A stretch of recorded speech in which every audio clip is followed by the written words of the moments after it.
First off, if you have any questions for Bishop Ned, we want you to go ahead and submit them through a form. And the link to get that is just bit.ly/bishopcc. And so how it's going to work is on that form, you have the option to say your question, and then also the option to say your name. So if you put your name on there, then that means when your question comes up, we will call on you and you will be able to say your question. Otherwise, we'll just say your question for you. Yes. It's bit.ly/bishopcc, all lowercase. bit.ly/bishopcc. BIS. What'd you say? CC. CC. No, that's all you need to put. It's just bit.ly/bishopcc. Okay. And if you don't got it, turn to your neighbor. Maybe they can forward it to you. Feel free to fill it out multiple times.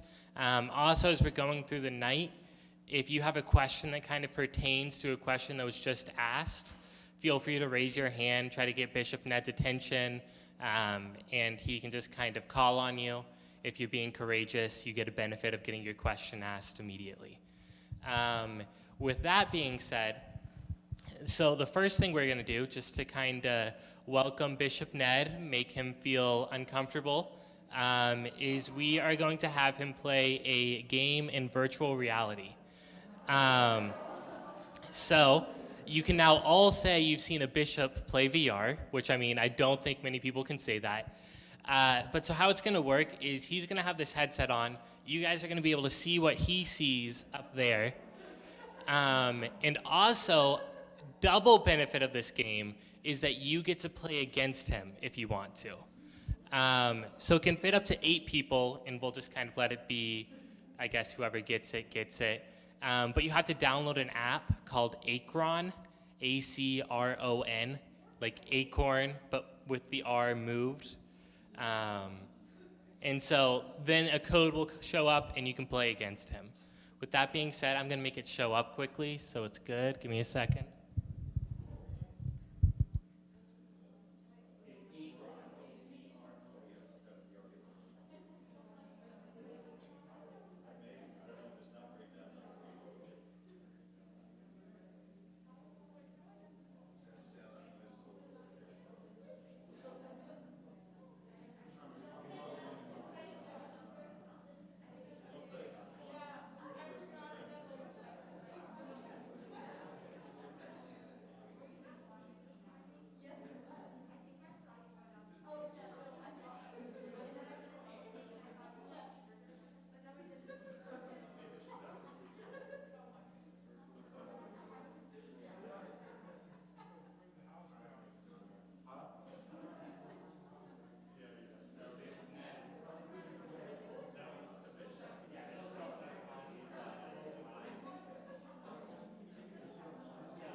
I guess I can explain this for everybody.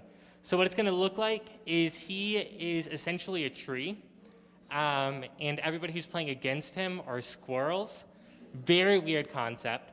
But so what's going to happen is he's going to have these options to throw balls and random stuff at the squirrels, trying to stop the squirrels from getting acorns. Sounds crazy when you say it aloud, but it'll make sense when you're actually in it.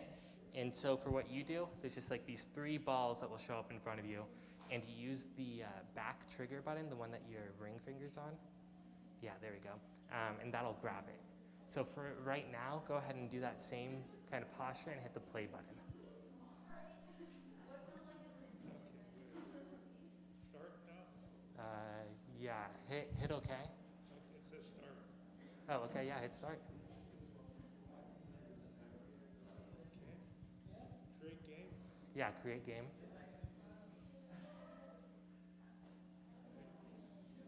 This is cool. Yeah, and yes. Okay, so whoever has the app, the code you enter in is 031634. Hey, Madeline, can you double click on the video? So just move your mouse over to that screen and double click on the video so it goes full size.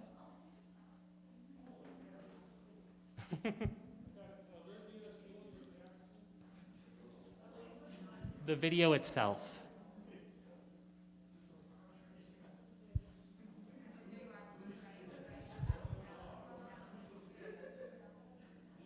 And for those of you who came in late, the link to ask Bishop Ned questions is bit.ly/BishopCC.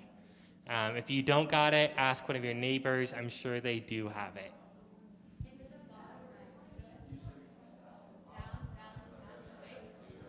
Yeah, if you're fine with raising your hand, just raise your hand and ask. Okay. And then we'll see. Is anybody else planning to get in on the game before Bishop Ned goes ahead and starts? Anybody else want in? Maybe. Okay, we'll give it a second more, Bishop Ned.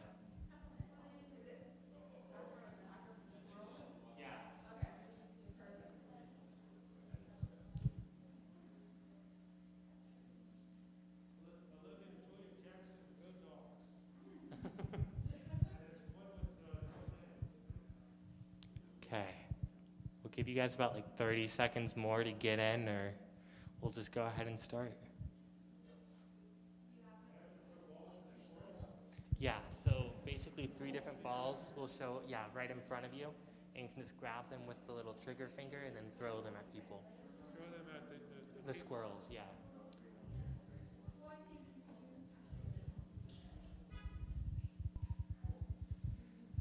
Okay. Anybody like at the last stage of getting in? Are we good to go? Okay. So you can go ahead and hit continue. I think everybody who's in is in. Yes. Doesn't matter. Whichever one you want to do. You can just hit start and that'll do random.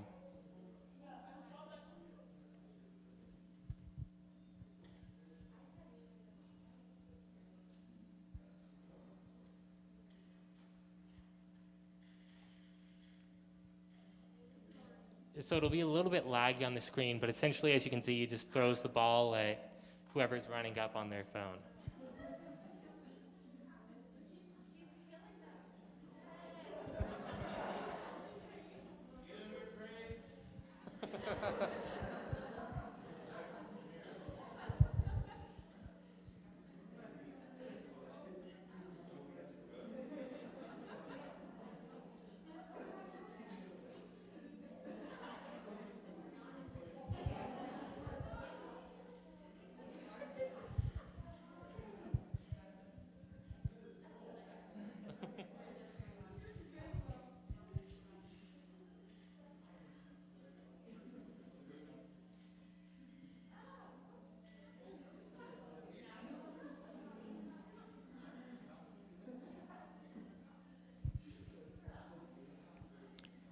Bishop Ned is surprisingly good at this game so far.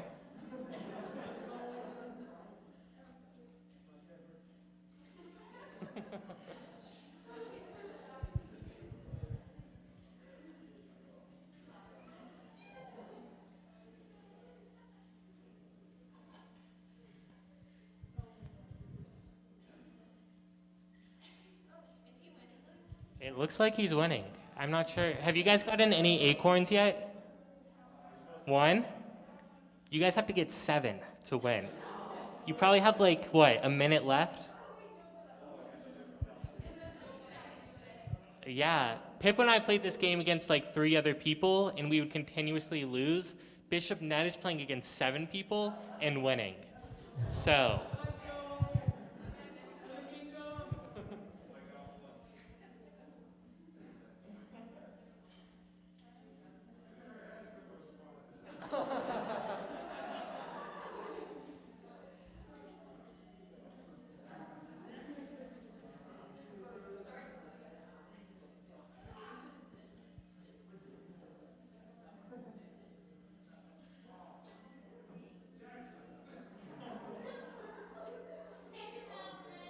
Okay, so I think you guys are on sudden death now. So the second any of you guys die, that's it.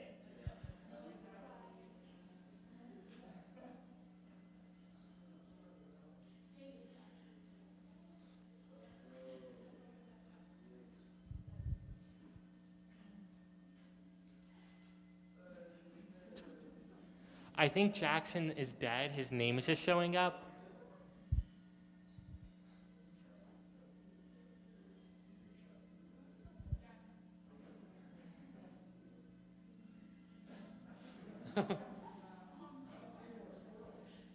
Yeah, wait, who's still alive? Is everybody dead? Okay, I think it glitched, and I think you won. It's not just saying you won. So I think that's it. I think you just win.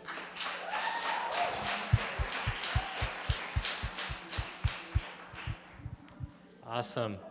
Thank you for being willing to embarrass yourself. How virtual does this go? Does this go all over the world? The world gonna see this? Would be a fun conversation for you to have. Do you have a preference? Would you prefer an over-the-ear mic or a hand mic? Okay. So So do you want to go and just introduce yourself a little bit? okay, great. Well, first of all, thank you all for being here. I'd like to say in my life I've met 2 canonized saints. Mother Teresa, I got a chance to meet her. She signed my Liturgy of the Hours Bravery, so I have her autograph. And I met St. John Paul II 4 times. And he said that when he goes out to talk to the youth, they have more to say to him than he has to say to them about, their interests, their skits and stuff like that. And they have a lot to say. So like tonight, I hope to learn not to be like the authority figure on questions and answers, but I'm trying to listen to the questions to understand what's important in your life. What might be the things that interest you, or what challenges you have in your life. Because sometimes there's a generational gap and I don't want to preach over people. I'd like to just kind of have a discussion about, what's important to you, what challenges you have, and so forth. So anyway, it's delightful to be here, and so I guess we start with a question. Yeah, okay. So the first question is, if you could be a policy of Franklin Delano Roosevelt, which one would you choose to be? The policy, yeah. I thought it'd be a good way to start. So that sounds like a question from somebody who's like in social studies or history. But I don't know. I mean, of course, Roosevelt, remember, he was big into the New Deal. He came upon the scene after the Great Depression. I like the Civil Conservation Corps. So if you look at like the Blue Ridge Parkway, if you're up there, that was built by the Civil Conservation Corps during the time when a lot of people were out of work. So the government tried to put them back to work on projects that were like national projects. So I thought that was great because it's for the benefit of us today that the president put the Civil Conservation Corps together and passed the legislation through Congress. And so I'll use that one. Wow, okay, I'm surprised you got an answer, yeah. Okay, You mentioned in your homily you're in a different place every weekend. With all your responsibilities as auxiliary bishop, do you still do chores? I do. Yeah. So I don't have a cook, so I'm learning how to cook. I think everybody should have a hobby. I like fly fishing. That's my hobby. I try to go out to northern Georgia and catch trout. But my mother did all my cooking for me. But I can make some pretty good meals now. And I think every guy, of course girls too, I think we should all learn how to make one meal. Because you can always invite people over and if you perfect that meal, you can have like socialization is very important, and we're kind of into the pandemic of social distancing, but never underestimate the value of a meal to bring people together. And if you cook it, then you get the people to do the dishes, it's like that. Okay, now a theological question. Explain heaven, hell, and purgatory. How do they connect? Okay. All right. So I tend to think of this in the terms of kind of taking from John of the Cross, that if heaven is the union of the soul with God, that you can't bring something into that union with God that is sinful. So the ultimate of unity is sharing in one's life together without any foreign substance brought into it. Purgatory is the purification of those things that are keeping us from entering fully into that communion with God in heaven, the beatific vision, or it's God's inviting us to share in the fullness of life. Hell is just rejection of wanting to be in that union. So that would be my simple explanation: heaven, hell, and purgatory. Okay, Russ, do you want to go ahead and ask your question? You put your name on it. Okay, Russ's question. Is this about the taco? No, not yet at least. Which of the apostles do you think you're most like? Well, I would like to be first, like St. John the Evangelist or St. John the Apostle, because I think I need to, when I talked about my homily today about resting on that cushion with Jesus, I think we have to learn how to rest on his heart. And so the beloved disciple, St. John, we say, leaned on Jesus' chest at the Last Supper. And Jesus invited him to do that. So I think we begin there first. I like St. Peter a lot, though. So because I like St. Peter, he's so human. And he has great confidence but he often failed when he had to trust in himself. I'll never deny you. And of course, he denied him 3 times. I like fishing. Peter was a good fisherman, but whenever Jesus is around, he never caught anything until Jesus told him where to cast the net. So somehow, like St. Peter, that as much as he wanted to show Jesus what he could do, he often failed, and then he had to put his trust in that Jesus will do it in me and through me, like through him, with him, in him. So that's like St. Peter. Would you rather go to jail for 1 year or go to jail with a Rubik's Cube and you get released once it's solved? I think I can solve a Rubik's Cube, actually. So, I would hope so. Yeah. Yeah, no, I don't think anybody wants to go to jail. So I have actually, though, in Georgia, I've been to death row in Jackson Prison, and I've talked with the celebrate Mass there for the 4 or 5 Catholics that came to Mass on death row. And some of them have been on death row for 30 years. Wow. So it's not like, they're living with the sense, what's they're going to, I'm going to die, but they don't know the date and stuff like that. I actually met a guy the day before they executed him. He wasn't Catholic, but I had a chance to visit. I gave him a blessing and all that. Have you made God laugh this week? If so, how?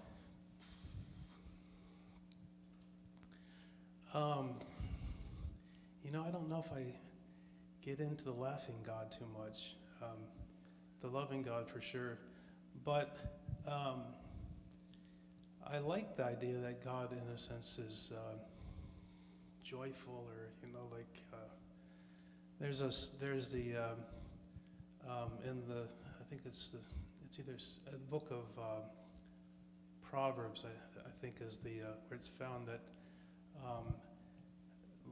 it refers to like wisdom dancing and playing with the children of men or something like that. I love that image, like, God is coming down and playing with his, we don't think about God playing with us a lot. We think about God kind of telling us what to do, commandments, Father, you're supposed to do this. But the idea that God is having fun with us would be the thing about laughing, I guess, for me. Okay, Andrew, you just wrote you have a question about coffee.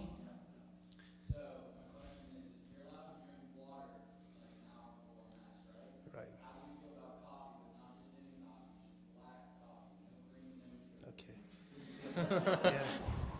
Yeah, I don't have a problem with it. I'll tell you why. What is the precept, by the way? What does it say? No food or drink 1 hour before communion? Is it food or drink? And you can drink water. But so what's considered drink?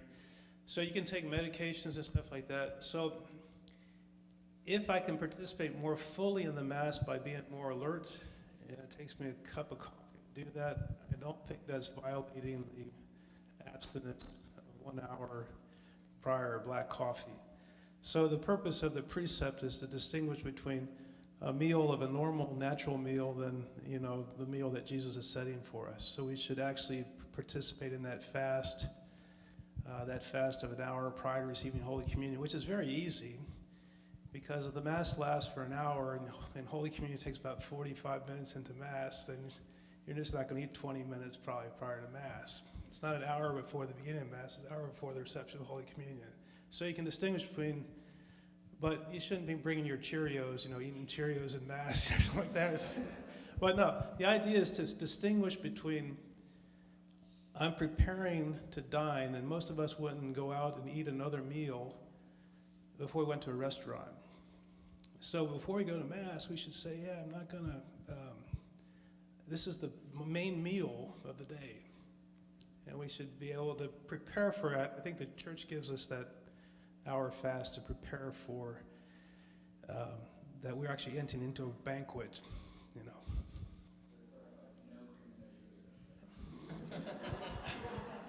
Okay, to clarify is you don't need to ask me for a dispensation for cream and sugar in your coffee, okay? If the coffee is like distasteful without it and you need it to be alert to pray, I'm not going to say, it's all the attention in that sense.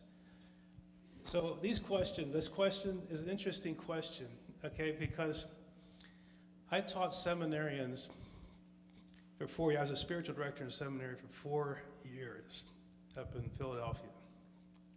I had 28 spiritual directees at one time, and I had to teach these classes on formation. So in today's day and age, the young people that are seminaries trying to be priests, they want to get it right. They want to know right and wrong. And so I had to say, well, there's a right and wrong, but don't be so, but be careful to discern, what it is that's going on behind the scene. For instance, there's a lot of people today that want to condemn. We live in a day and age, you all do, where people want to punish. You don't get it right, they punish. All you have to do is look at the media. They make fun of people who make big mistakes or little mistakes, and they laugh at them. The Pharisees in the gospel ask questions like, why does your master dine with sinners? He's tainting himself by being associated with them. Or the woman that was caught in adultery, the act of committing adultery. The law says this, this is the power of the law. And Jesus has to remind me, but there's something that else involved here, which is we have to look at ourselves about, do we have mercy in our souls? Those who have not sinned cast the first stone. They all drop their stones.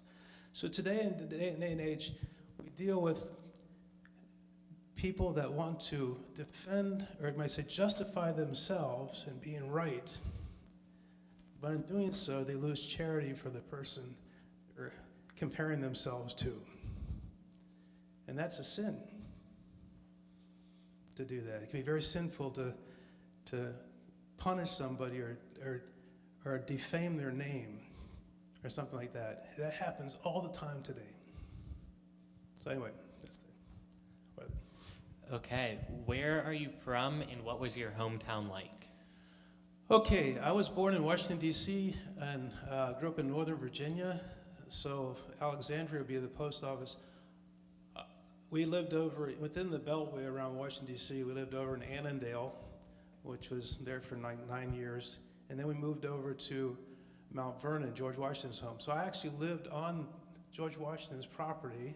It's a subdivisions now, but it was part of the Union Farm that George Washington owned. And we were about less than a few hundred yards from the river, Potomac River. Growing up, when I was 18 years old, by the way, I'm 60, 60 years old. So when I was 18 years old, I could go to Georgetown in DC and buy liquor.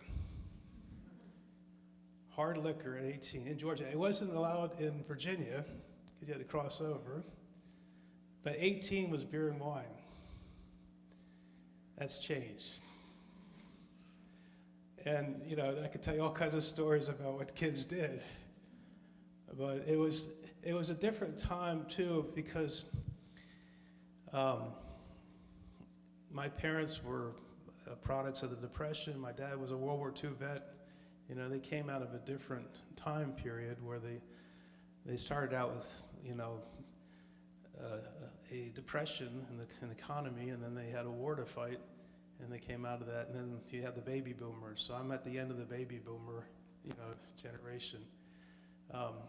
I grew up in a very good Catholic family. In fact, my mother said to me, she said, I married your father because he was a good man. He helped me get to heaven. They were thinking when they go into this marriage, where's it leading? Not to some earthly happiness, but is it helping them get closer to God? And that's the kind of life, that's the kind of family I grew up with. I went to a Catholic school. They still had nuns and habits. I mean, when you did something like wrong in school, the sister could put your knuckles on the desk and she would wrap your hand. Those days are over, but anyway. So it was an interesting time growing up. We didn't have a lot of the problem. We had drugs problem with that stuff. We didn't have a lot of problem with the violence and stuff like that. I could go out in the neighborhood and my parents would call me home at meal times. I just go out and play. They wouldn't know where I was, and I just come home. Different times. Okay, somebody asked, do they get an indulgence if they kiss your ring?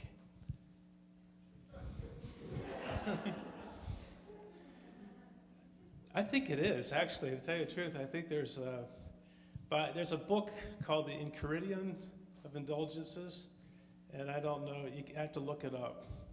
But it was customary to show reverence to Holy Father so Saint Therese of Lisieux, when she went to see, as a young girl, she was, I think, 15 at that time. She went to see Pope Leo XIII in Rome. They had a pilgrimage, and they finally got to Rome, and she had the audience where they go in front of the Holy Father, and she had to kiss his shoes. That's no longer done. The popes have dispensed with that. But there's certain gestures that church had, kissing the ring as a sign of unity of the bishop's authority and stuff like that. There's certain gestures that's kind of fallen to the side, or they maybe no longer relative in the modern side. But even in some cultures, just a bow like this And if you actually, then the Vietnamese Catholics, like I go to Holy Vietnamese Martyrs in Atlanta, they not only kiss my ring, they take my hand, they rub it all over their face. So it's a different culture, but that's what they grew up with. They kind of carry that on. But I don't expect it. I think the Pope himself, Pope Francis, prefers people not to kiss his ring. He'd rather be portrayed as a servant than as, that. And so it depends on the age we live in. Okay, Sam, do you want to ask your question? Go for it.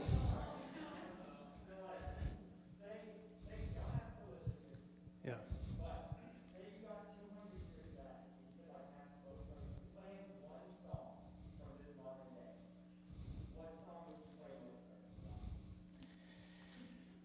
Wow. Are you a music major? Do you listen to classical music? Not rock and roll, or? Okay. I hate rap.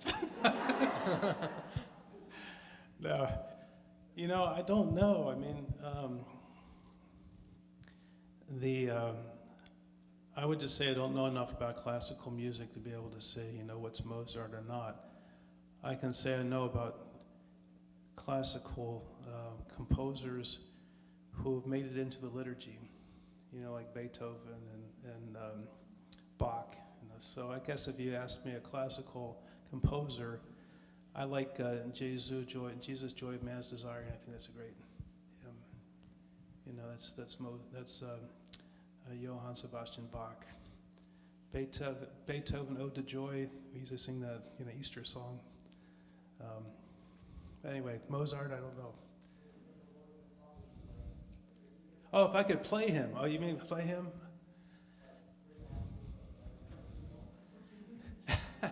Never gonna give you up. So, what would Mozart be interested in?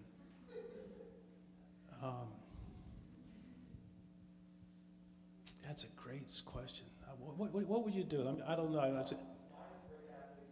Really? Do you have an answer to this question?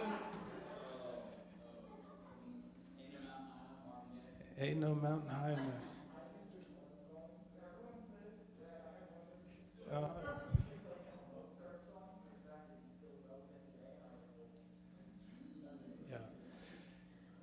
Yeah. So that's an interesting thing because there's so many. That's what's so great about being human is like you might like something I don't like, but I appreciate that you like it, although I can't stand it. So it depends on what your tastes are. I mean, I can eat about anything but liver. I just don't like liver. But my parents loved it, so I just said, good for you. Don't serve it to me. So. Anyway, good question. I don't know the answer to that. Except, I have to think about it. That would take me a while. I'm stumped on that one. Yeah. 1 point here. 1 point for that. I think I'm winning though, right? Yeah. All right. I'm up. Okay. I killed a lot of squirrels today too. What are you doing for Lent? Oh, am I supposed to tell you? That's the question. Am I supposed to tell you what I'm doing for Lent or not?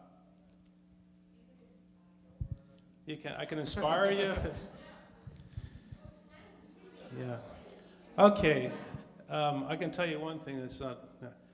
I always gave up chocolate candy for Lent. I did it when I was a little kid. I still do it today. I preached on it one time. I told the whole congregation that, I gave up candy for Lent and chocolate. And when it came down to Easter, when Lent was over, I used to get the Easter basket. And in my basket, there was like a hollow chocolate Easter bunny. Not a solid chocolate one, a hollow one. And so I said, I felt I was gypped. I did this whole Lent thing. I gave up candy. I got this hollow chocolate Easter bunny. That year, when I talked about people, it was a different homily about Lent. I got 9 solid chocolate Easter bunnies from the parishioners.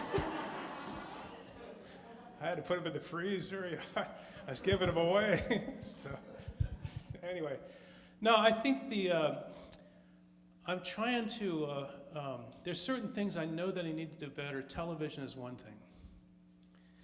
We have so much distraction and noise that instead of you can give up something to do something. And I would say if you spend a lot of time on your cell phone, can you give up 1 hour on the social media, television and stuff like that, and spend 1 hour in prayer? So it's like prayer, fasting to get to prayer. Or if I fast, like let's say I give up Starbucks. By the way, Starbucks is really expensive. You're paying $3 or $4 for, whatever you like. Yeah, Fred. Fred. So anyway, if you give up like that, then you got, okay, well, let's say I give 10 lattes up. That's $4, let's say, for a latte. And then 10 of them would be $40. And then you donate $40 to the Vincent de Paul Society. There's prayer, there's fasting that goes to almsgiving. So it all work together.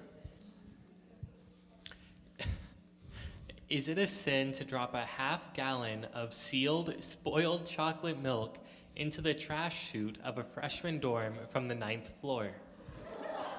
To the freshman dorm. Is this being taped, by the way? It's on live. It's on Instagram right now. It's not on? I can answer this question without broadcasting. Here, Madeline can mic you and it'll never leave this room. Or mute you. She can mute you.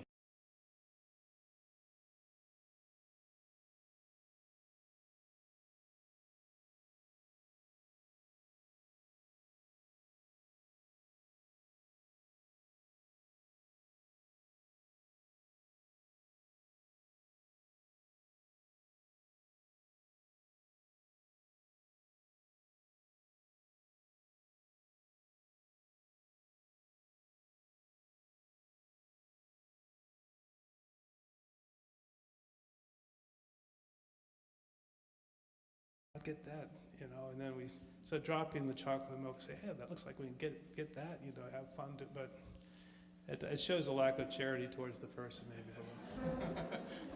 And there's a sin involved, yeah. Okay, we actually got this question twice. What's up with aliens? What's your personal stance? And how will the Catholic Church evangelize them when we find them?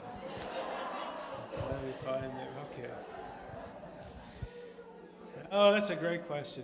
Okay, so what do we believe as Catholics first?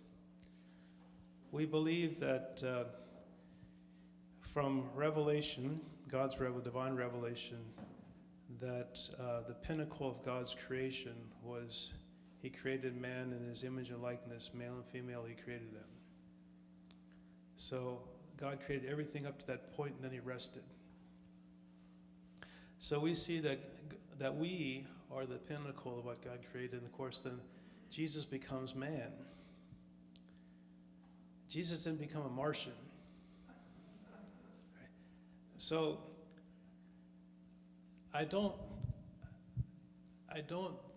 firstly, I don't believe there's other life. I like science fiction. I like Star Trek and those, like Star Wars. When I was in high school, Star Wars, the first one, was a phenomenon. The 4th episode, it was the first one. People your age were going to see that movie like 4 times. They go back to the movie theater. It's like, that was the big thing. It was a new genre of movies. And I remember going the first time and seeing it, I said, this is not like movies I've ever seen before. Of course, they had a whole series from it. But it's nice to think imagination and stuff like that. But my personal view is that it could detract from us as being the pinnacle of God's creative thing. There's that, and I believe we can accept evolution as a process that God guides, So God is still the creator, and he's working through this process. We can't accept what they call theistic evolution, that God creates, the soul evolves. So we're body and soul. And I think that's very important for you all to remember. You have a soul. You are more than a biological process of a conjugal relation between a man and a woman.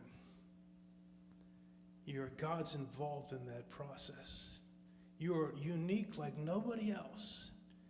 Even though I might look like both my parents, God put that soul in that body. He created both, body and soul. So when you say, who's my father? Who's the one who created? God is the author of your life. Yeah, you used your parents, but he had a purpose, and he is creator of the person, each and every one of you. So this was if God created he would have had a purpose. I don't know if they would have had the original sin and they would have been redeemed, some way else, I don't know. We don't have that revelation until I think what the church will have to deal with if we find Martians or, Anyway, are we out of, yeah, how much time do we have, by the way? So we have about 10, 15 minutes. Okay, yeah. Yeah, we're going to try to end around 8 o'clock. Okay. So with that being said, we have about 62 questions. Yeah, so what we're going to do real quick is I picked out a few of the ones that are real short, quick answers, and I want you to try to answer them as quickly as you can. Okay. Canes or Zaxby's? Do you know what Canes is? No. Okay. Then Zaxby's it is. Zaxby's. Okay. Okay, what is your spirit fruit? I think like a spirit animal, but in fruit form. Fruit, strawberries. Strawberries, okay. Top 3 saints. Oh, wow. I would say John Paul II, Saint Therese of Lisieux, and Saint Peter, maybe. I don't know. That's Okay. Saint Bernard is my name, Bernard, greatest saint of the 12th century. He was. Read your history. Right before Francis and all those guys. Sunsets or sunrises? Sunsets. Okay. Favorite hobby? Fly fishing. Favorite color? Green. What's a song that always makes you dance? What's that Rick Astor song? Never gonna, what's it? Yeah. We'll go with that one for now. There we go. Okay. In an alternate universe, what would have been your dream job? I wanted to be kind of like a farmer. I studied in college. My parents wouldn't let me study agronomy. They studied, you'll be poor for the rest of your life if you're a farmer. I studied agricultural engineering, which is trying to put technology on the farms and stuff like that. So I would say that I'd love to be like a farmer. What is your favorite book and why? Oh, wow. I like I have several ones, but I like A Tale of Two Cities by Charles Dickens. I think that's a great story about redemption and so forth. To Kill a Mockingbird, I think it's a great Harper. Yeah. Let's see here. What else? That's literature. When I was studying philosophy, anyway, I'll just give you 2. We'll keep going to the simple questions. Do you like coffee? If so, what kind? I like coffee, and I usually don't get the stuff that, you mix it all and all that stuff. It's just like coffee, like American coffee, like a cup of coffee. If I take coffee black or something like that, and I might add sugar or milk, and then I'll observe the fast or whatever. So, yeah. When was the last time you flew an airplane? Yeah, 1990. So I was in the Air Force from 1983 to 1990. I flew C-130 Hercules transports, and I flew over Europe. I flew some in Africa. I dropped paratroopers. That was my job when I was in before I entered the seminary. So I was 29 when I entered the seminary after 7 years after college. Do you have any siblings? If so, how many, and who's your favorite? Oh, gosh. I'm the youngest of 6. My mother had another one that is stillborn, so there's really 7. I don't know. It's a question of me, who am I kind of closest? Of the boys, there's 3 boys and 3 girls. Of the boys would be my middle brother. Because my older brother we were all within 10 years. The 7, so my oldest brother was 10 years old. So when he went to high school, I was only like 8 years old. I mean, college. So there was I had to get to know my brother later, on an adult level. But my middle brother, we'd play together, and then I had 2 sisters that were twins, identical. So they're only a year and a half, like 18 months older than I am, so they're kind of fun. What is the prettiest church you have been inside? The prettiest? Good question. I was ordained a deacon at St. Peter's Basilica in Rome, which is a pretty amazing church. But I like more, like Gothic churches, I think are beautiful. They all have their different, like I've been at Notre Dame, which is burned, they're restoring. I've been there, but there's a church up in Maggie Valley, North Carolina, St. Margaret's, and it's just a simple thing, but it has glass where you can look out and see the mountains. So sometimes the site of the church and the way they do it is the scenery is kind of nice as well. So I like that. But I'm neutral on one versus others, and I like stained glass. Who is your confirmation saint? St. James. Okay. Claire, do you want to ask your question, or do you want me to ask it for you? Awesome.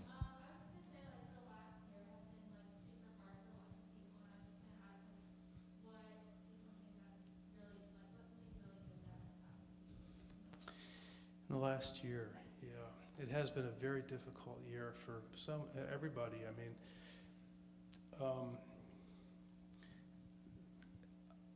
I think people say this is a year that you wouldn't want to remember, and you're always looking for the good in the. So like October, my dad passed away. That was another. 95, 96 actually, long life and so forth. But I don't know. I guess. So I'm going to give you an example. I'm not the saint or anything like that, but when I was talking about acceptance, we don't have control over those storms out there.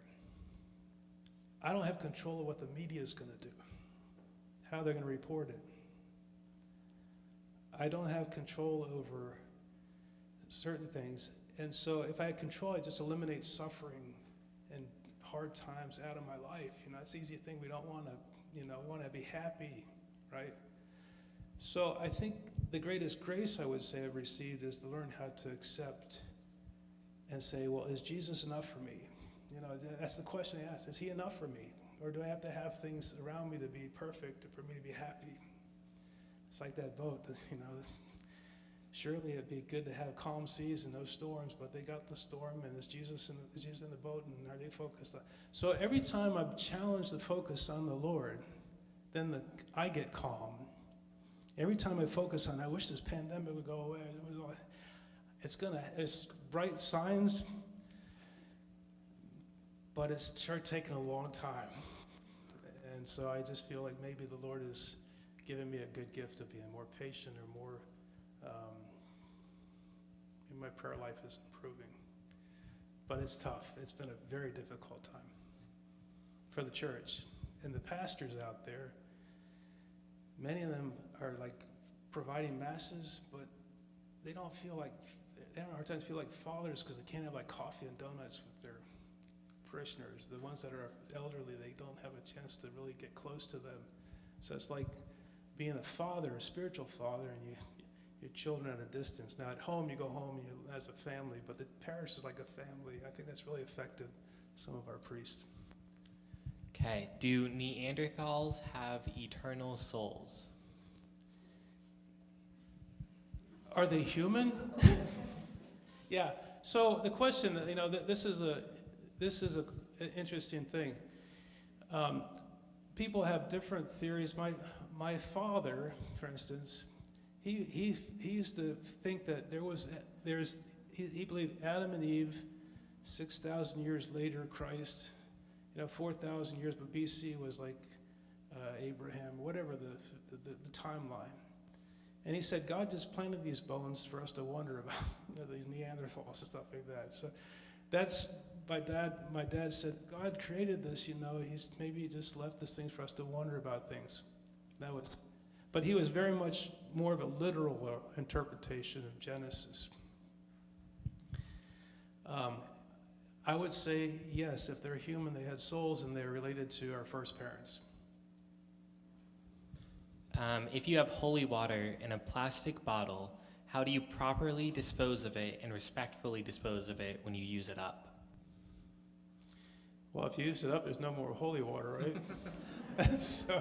But no, sacramentals, like whatever it is, like when I anoint people, and if I have a cotton thing, I usually put it in a bag and then I burn it.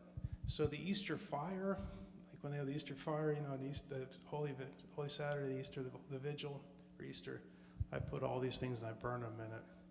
So burn the plastic too. No, burn.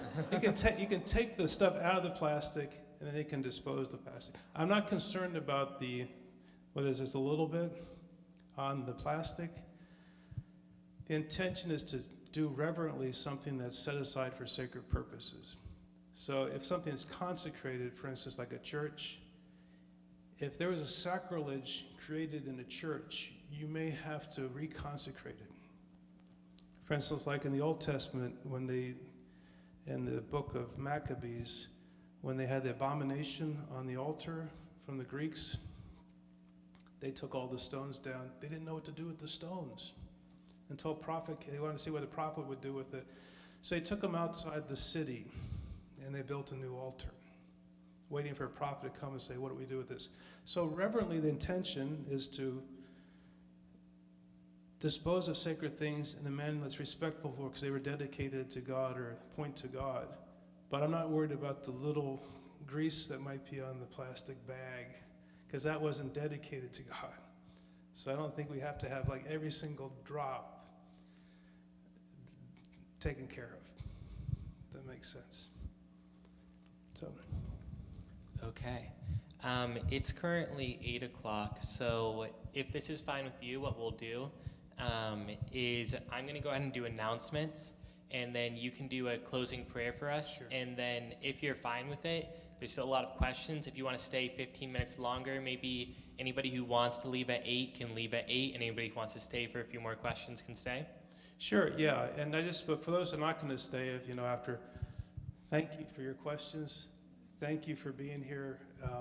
Just listening to the questions was fun, but I did learn something about you tonight.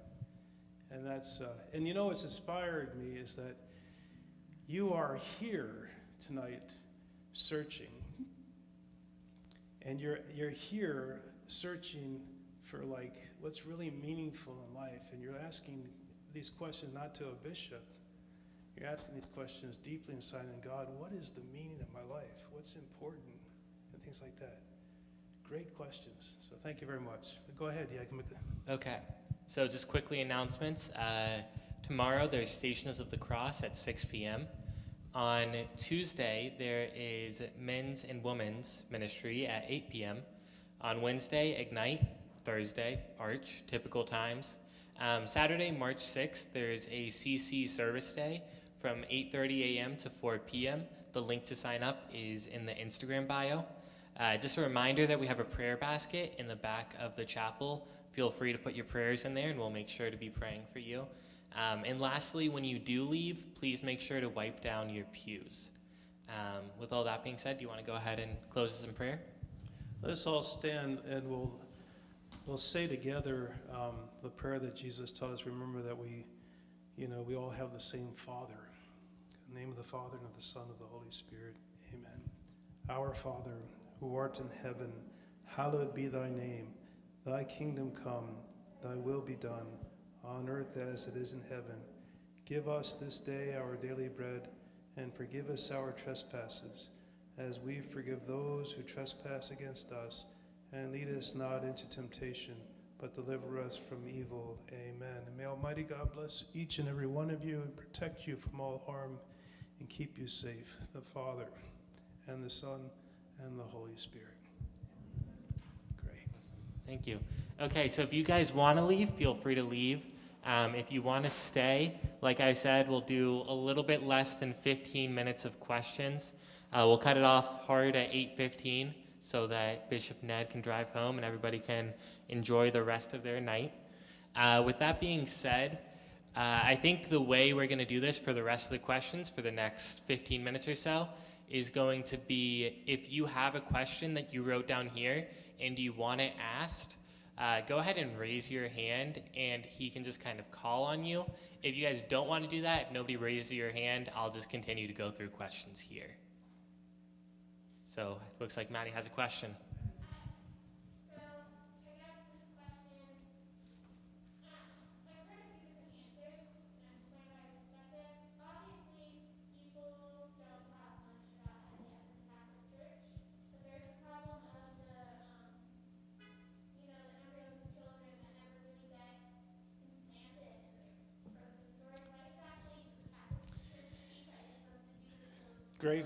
Great question. Okay, so we do have a Catholic bioethics institute or university, I can't remember, but I think it's bioethics, and you can call them actually by these questions. Catholic Bioethics Center, I think it is. Okay, so the question, if you didn't hear it, of course the church doesn't believe, the church teaches that you can't separate the procreative aspect of the conjugal act from the unitive aspect of the conjugal act. So we would not teach in vitro fertilization or so. But since it's happened, you have fertilized eggs that are frozen, and you only implant 2, and then you have thousands of them, and we say that life begins at conception. What do you do with those lives that are frozen or just, okay. So one moral theologian would say, it is, and you can debate this is why it's called the Catholic Bioethics Center. One would say that you can let nature run its course like you would with refusing, do not resuscitate. You know, if the nature's going to eventually kill the person, they've got cancer, and if they go into cardiac arrest, the doctors have 5 minutes to work on the person to bring them back to life. They can't just let them, unless they sign a do not resuscitate. In this case, can you let the frozen embryos thaw and they die naturally? You're not causing the death, but you can't, they'd be suspended forever. And that's a theory that some people put on that question. It's not like you're destroying, but they can't survive unless they're implanted, and they might be so old that there's no, but you just turn the temperature down. That's where I think you got to say, are you killing or do you suspend them till the end of the world? And I think that question, I would ask as a bishop that question before I gave the answer definitively to the moral theologians out there that are studying this, because you have these principles like a double effect that goes on.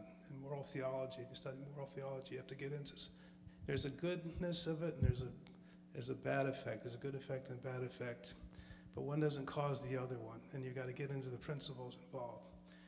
So you might be a moral theologian in the making, but it's a great question because we begin, life begins at conception, but that life has no viability until it's able to grow. And so the question is, because it doesn't have the environment to grow, could you allow it to to die like a child would die in a womb if it had had a problem, something like that. So it's a very difficult question. Sure.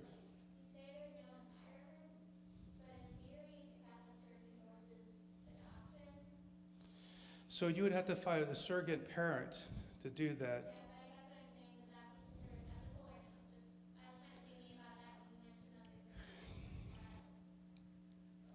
That's an interesting question as well, because at this point you have a life and you have to take care of it. Could you take care of that life by that's a good question. I would ask the Catholic bioethics. This is where, even though it's Stump the Bishop, I'll give you a point for that one, by the way. There's 2 points over here. But these are questions the church has never had to answer before, because what we have principles to work with, but then we have situations that seem that there's certain principles work here and there, and you've got to line it all up and say, what are we doing? We shouldn't be doing it in the first place. Yeah. Right. Yeah. So this is where I'd ask, the one thing you can do in life, by the way, is just ask somebody who's kind of an expert in a certain field in this, and I would bring that up. But I think they might I've asked this question, asked me about the just letting them thaw. And somebody said, a moral theologian said, yeah, that would be permissible. But that might not be the definitive answer. Because in that sense, you've got one effect going on versus another. Yeah, great question. Yes, ma'am. The coolest who? Well, I have many heroes, but my number one hero would be my father, I think. But John Paul II was a giant. And so since I met him, I was pretty awestruck. So I think he'd be the coolest. He talked to me. This is funny. I was over in Rome. He said, I was a seminarian at the time. He said, "Oh, where are you from?" I said, I was a priest in at a seminary at the Diocese of Raleigh, North Carolina, a priest in Raleigh, North Carolina. I said, "I'm from North Carolina." He said, "I've been to Carolina, North Carolina," but he went to South Carolina. And so I didn't want to correct the Pope, so I said, "Oh, great."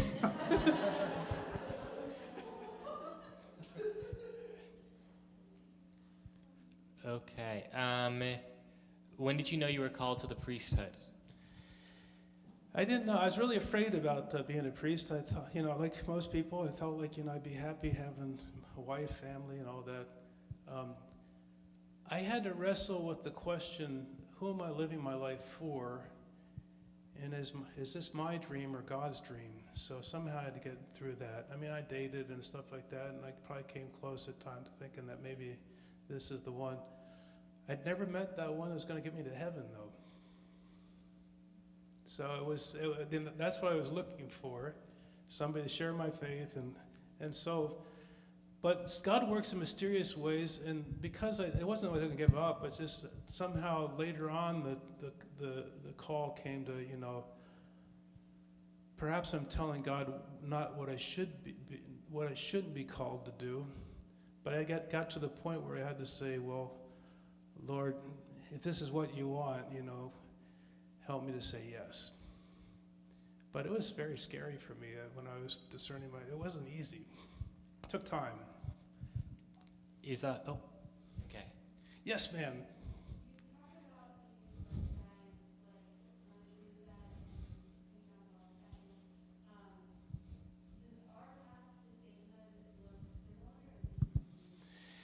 Yeah, there are saints in all sizes, and actually, you may have encountered in your life saints, and you'll never know how great they are. Sometimes we just don't know. In fact, the saints never advertise themselves. You usually see them through their great works and stuff like that. But I really believe that there is some really great saints that are just not unknown. I don't know if they spent their whole life praying. They're forgotten. And and to answer the question, okay, this is And there was another question. My favorite saint, one of them on the top 3 would be Saint Joseph. Yeah. Now, Saint Joseph never said anything in the Bible. He had dreams. There's only one adjective that describes him. He's a righteous man, and he's unwilling to expose Mary to the law. Divorce her quietly. And then the angel appeared and said, "Do not be afraid to take Mary as your wife. The child conceived in her is from the Holy Spirit." And also, but he's really unknown. He's like a behind the scenes, but he's the guy that saved Christmas. He really did. He was a refugee. He had to take his family to Egypt. And I wish we knew more about St. Joseph, because I'd like every guy here to be like him. That, it's take your wife, take the child, and that's what the men really have to do today.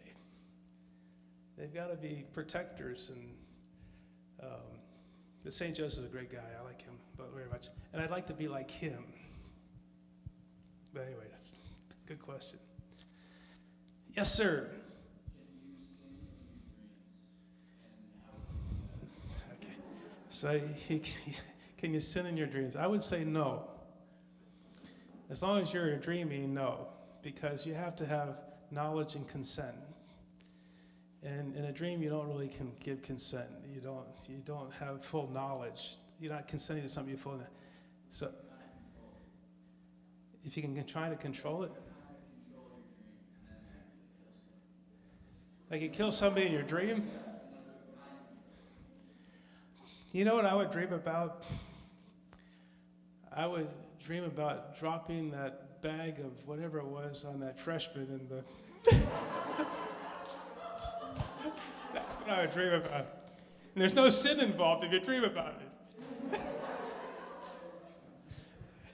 No, you have to have 3 things. It's got to be matter. In this case, dreams are neutral. I believe they're just you can't sin in a dream. You have an answer to that, Mark, Brother Brian? Yes. So when it comes to prayer life and spiritual life, what are some principles that you operate with? Okay, so the question is prayer life and spiritual. What are the principles? Okay. The first thing you have to do in prayer is put yourself in the presence of a God who loves you. Practice in the presence of God. When you pray, you can be stuck in your mind, but you want to place yourself in the presence of the other or another. So prayer is a conversation, it's a dialogue. And so even like I have my back to the Blessed Sacrament, when we kneel, we kind of make a gesture to recognize that we're in the presence of someone. And you need to do the same in prayer. Make the sign of the Father, Son, and Holy Spirit. Take a moment, pause, and then you realize that prayer is now not thinking, but it's a way of loving or entering into this sense of sharing. God has much more to say in our prayer than we say to God. That's where it's like in meditation on Scripture, for instance. I pray with the Scriptures. I have to give homilies. It's very important to pray. The Word, you hear it, and then into silence. So if you study like Lectio Divina, prayer for the monks, I'll do it very shortly with you, okay? I'll give you an example. Here's the Scripture. I thirst. So Lectio Divina is reading it, Lectio, meditatio, meditation on the Word. It's like chewing on it. Oratio, what I have to say to God about the Word, and then contemplatio, what is God saying to me, contemplation. Okay. So here's an example. I thirst. Mother Teresa, she takes the words, I thirst. She hears them. Obviously, at the literal level, Jesus is thirsty. Meditation on it is, what's he thirsting for? Now she's getting, what are you thirsting for, Lord? This might be part of the oratio, the prayer. And she gets to the point of saying to prayer, Lord, I'd like to slake your thirst, but what can I do about that? That's the oratio. It's like saying, I'd like to do something about your thirst. I can give a cup of water, but I'd like to do something for you. And then God might have said, well, didn't you remember in the scripture? Often as you did it to the least of my brothers, you did it to me. When did we see you thirsty? When did we see you naked? When did we see you hungry? And if you look at the missionaries of charity, in every chapel, they have the words, I thirst. Because their mission is to slake the thirst of Jesus in the poorest of the poor, by serving him in the poorest of the poor. That's where you put yourself in the presence of God, and praying with the scriptures can be very important. Even the rosary itself, the primary fruit of the rosary is a meditation on the mysteries that are going on. And then we say at the end of the rosary, and then we imitate what they contain, obtain what they promise. So meditation is very important. Christian meditation is very important. And the difference between Christian meditation and Buddhist meditation is that there's techniques. But in Buddhism, the goal is to enter into inner peace, nirvana. The goal of Christian meditation is an encounter with someone who is there at the end of at peace. And now you're with someone. You're with God. It's not that it's not like you're trying to obtain a state of inner harmony and peace. You're trying to be at peace and in the presence of another one, and you're sharing their life together. It's very different. So those are some principles in prayer. Okay. Did somebody have their hand up in the back? Is that what you were? I got another Oh, one. no, okay. So we will end it with the final question, which I don't know who wrote this, but they literally just wrote, he knows. So is a hot dog a sandwich or a taco? A sandwich, 100%. There we go. It's been solved. Yeah. Infallible teaching. So this is I'll give you the reason, okay? I'll give you the reason right now, okay? You have to have a tortilla to have a taco.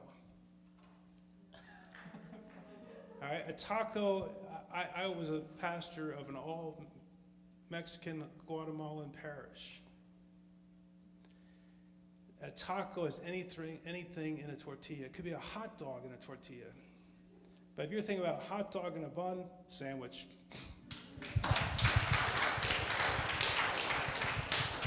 Amazing. Right. Okay. God bless you. I hope to see you sometime in the near future, but it's been a delight, and just keep asking those questions, keep praying, but you got some great priests, and they know a lot of answers, and they can teach me a few things as well. So God bless you. Have a great evening, and good luck with everything. Thank you.